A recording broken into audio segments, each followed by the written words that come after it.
Hidup dari mahasiswa, perguruan tinggi swasta menghadapi tantangan yang cukup berat di tengah paradigma masyarakat yang masih menjadikannya sebagai opsi kedua setelah perguruan tinggi negeri. Selain harus menghadapi persaingan sesama kampus baik swasta maupun negeri, perguruan tinggi swasta dituntut pula untuk terus meningkatkan kualitas agar bisa bersaing di era yang terus berubah.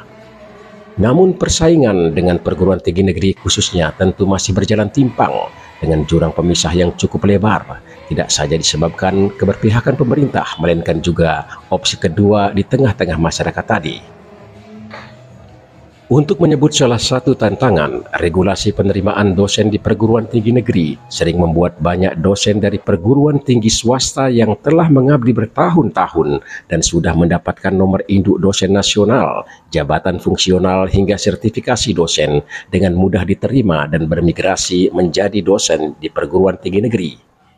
Hal inilah yang menjadikan perguruan tinggi swasta sering menghadapi kendala pemenuhan sumber daya manusia yang serta-merta memilih jaminan yang lebih baik. Universitas Gunung Rinjani yang didirikan tahun 1996 mengalami tantangan yang sama dengan perguruan tinggi swasta lainnya. Karena hidup dari keberadaan mahasiswa, upaya memikat lulusan sekolah menengah atas menjadi penting dalam meningkatkan kualitas yang diharapkan pada tahapan berikutnya. Kendati problem mendasar ini masih menghantui, semangat untuk terus meningkatkan kualitas tetap dilakukan perguruan tinggi swasta dengan tidak kenal lelah, walau tahapan-tahapan yang lebih berat selalu mewarnai. Kita ini kan punya 7 prodi. 7 prodi ini ansih baru saat teknik sipil yang hari ini sudah orang untuk pertama kalinya. Yang lain juga ini. Nah, dari sisi program studi, memang di UGR ini ada program studi yang tidak ada di universitas lain yang di Lombok Timur. Apalagi Lombok Timur semakin berkembang pesat, banyaknya perguruan tinggi yang tumbuh lahir baru-baru ini, itu menjadi daya saing kita. Beda UGR 20 tahun yang lalu mungkin. 20 tahun yang lalu UGR ini kampus yang betul-betul sangat dibutuhkan dari sisi keilmuan ya, karena tidak ada kampus lain yang punya fakultas agribisnis, fakultas hukum, fakultas ekonomi, akuntansi, itu nggak ada. Makanya perikanan apalagi. Nah, tetapi dengan perkembangan pesat banyaknya perguruan tinggi swasta yang tumbuh ini, itu juga menjadi salah satu saingan, daya saing ya. Jadi orang semua bersaing untuk memperebutkan lulusan SMA untuk masuk ke perguruan tinggi, karena perguruan tinggi swasta ini kan hidupnya dari mahasiswa, beda dengan yang negeri. Nah, di situ tantangannya di situ kemudian. Nah, persoalan akreditasi juga menjadi persoalan ketika kalau kemarin sebelum mulai berlakunya standar nasional pendidikan tinggi itu, kalau dulu ada akreditasinya itu ada C, ada B, ada A. Kemudian berubah, ada baik, baik sekali, sama unggul. Nah, hari ini sudah tidak ada lagi yang namanya A, B, C itu. Jadi klasternya cuma 3, unggul, terakreditasi, dan tidak terakreditasi.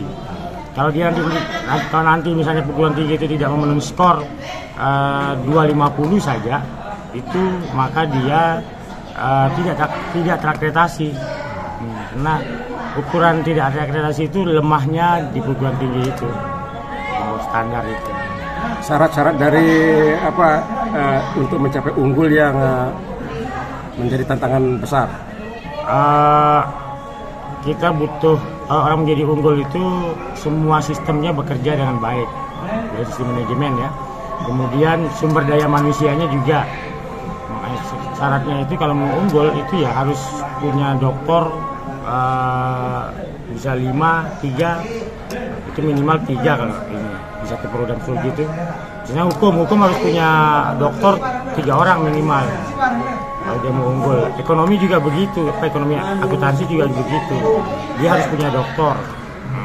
Itu dari sisi EDM. kemudian sisi kepangkatan juga karena dosen swasta maupun negeri itu punya kepangkatan yang sama, tidak ada perbedaan perlakuan.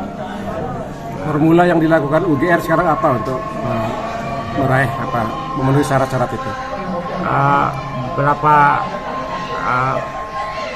Kemudian kita harus punya jaminan mutu yang betul-betul mampu menjamin soal tadi itu pendidikan, pengabdian, sama penelitian. Nah, makanya fokus UGR hari ini adalah bagaimana soal jaminan mutu. Nah, ada lembaga khusus yang menjamin mutunya itu di tingkat UGR. Kemudian bagaimana bukan hanya pendidikan, bagaimana dosen-dosen ini diarahkan terus-menerus untuk melakukan penelitian dan pengabdian di masyarakat.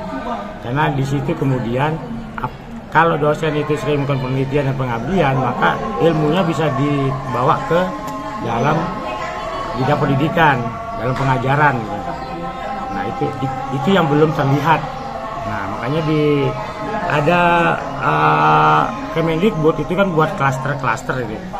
Ada perguruan tinggi utama, ada perguruan tinggi madya, ada perguruan tinggi pratama. Gitu. UGR masuk di pratama di tingkatan yang ketiga. UGR, Bumi Gora, 45, Unizar itu di pratama semua. Yang masuk di utama madya. Yang madya itu Muhammadiyah misalnya. Unham di Lombok Timur. Terus ada satu lagi, ada ini apa namanya, Unham, Muhammadiyah, sama Undikma. Nah, itu yang di Madya. Kalau UGR masih kapasitasnya di Pratama. Nah, ini yang jadi persoalan. Nah, dari situ terlihat kenapa dia di klaster. Dari klaster itu sudah kelihatan sebetulnya. Kalau dari sisi SDM kita masih kurang. Dari sisi jaminan mutu itu belum berjalan, kemudian banyak hal cara penilaiannya. Dan itu kan tantangan kan, tantangan yang harus dihadapi kan? Harus dihadapi, mau tidak mau dengan perubahan regulasi yang hari ini cepat sekali ya. Itu kita harus punya ada namanya istilahnya IKU gitu. Indikator kinerja utama. Nah, indikator kinerja utama ini ada 8 cara ukurnya. Nah, kalau 8-8-nya ini keisi semua dan itu ada real, maka unggul itu pasti terpenuhi. Tapi kalau masih ada yang bolong-bolong, pasti dia tidak akan terpenuhi unggul. Dilaporkan.